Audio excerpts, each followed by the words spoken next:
jomb na ma it ci li nga xam ne nii moom laa nekk représenté ko Dala Ngaabu mu di seenub taalibe muy koo xam ne nii dafa war di dox di jóg di dem ci loo xam ne ni day jëmale commune bi kanam ci loolu maa ngi leen ci remercier bu baax a baax yéen gouvernement scolaire bu Dala Ngaabu mademoiselle la présidente waaye di ci jiital madame la principale du collège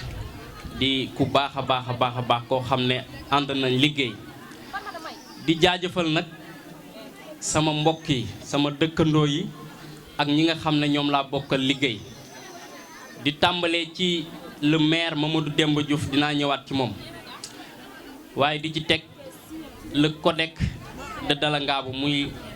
l'ensemble des directeurs yi nga xam ne nii ñoom ñoo nekk ci commune bu Dala Ngaabu te sunu mag Moussa Ndiaye jiite ko def naa fii sama ginnaaw ñi fi nekk ci ay directeurs bari na lool maa ngi leen di sant bu baax a baax fête bi lépp luñ ci def rek daf ñu tiim directeurs yi ñoo def lépp wallaay lazim barke Serigne Salim di remercier bu baax nag kenn koo xam ne it maay moom mooy man mu di sama xarit sama seex sama lépp Idrissa Diop directeur bu Mbayeen Idi maa ngi lay sant bu baax a baax ci teewaay bi di remercier mbokki Dala wax naa ko xale yi keroog jamono moo doy waar rek waaye ñun doomi Dala lañ ndax suñu dëkk ngi woon fii ci wetu koppe bi Dala Wolof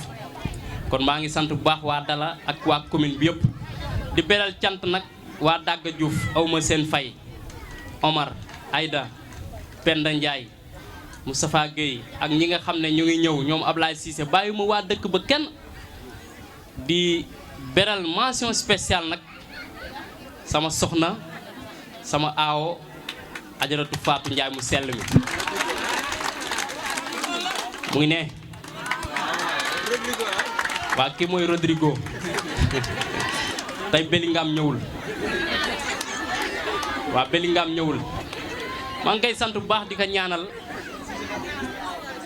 bu baax a baax ndax taxawu na ma yërëm na ma yiir na ma itam te suturaal na ma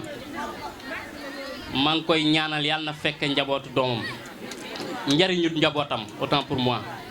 Fatou sant naa la bu baax gërëm naa la gërëm ñi nga xam ne nii ñooy ay soxna nekk sunu kër yëpp Daba Mbay ak Kumba di bëral bu baax di gërëm Bellingham itam macha allah moom tamit jégadiw ma di ñaan fête bi yàlla nañ koy def ay at yu baree bari lii lu am solo la ci école lu am solo la itam ci dundu élève di ñaan rek li ñu fi wax lépp ngeen dégg ko te topp ko monsieur le maire nag si laa bëgg a mujje man jàpp naa ne ginnaaw yàlla ak sama ñaari waajur lépp lu ma doon tey rek c'est grâce à monsieur le maire Mamadou Demba Diouf 2012 laa xamante ak moom boobu la ñuy defar association des jeunes ñun on n'avait pas d'association à Dagga Diouf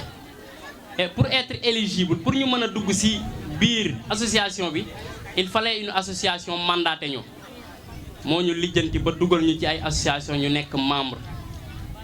toqantal ñu ci mouvement associatif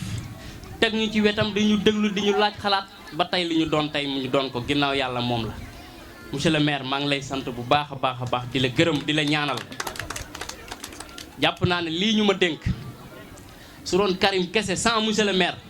am naa yaakaar ne duñ ma ko jox kon bu ma amee tey peut-être tur ndéem am naa ko ba ñuy xalaat lu mel ni di ma ko jox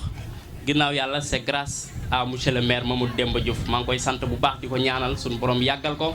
yàggal bépp ndaw boo xam ne ni yaa ngi ci commune bu Dala Ngaabu maa leen di sant bu baax di leen gërëm merci beaucoup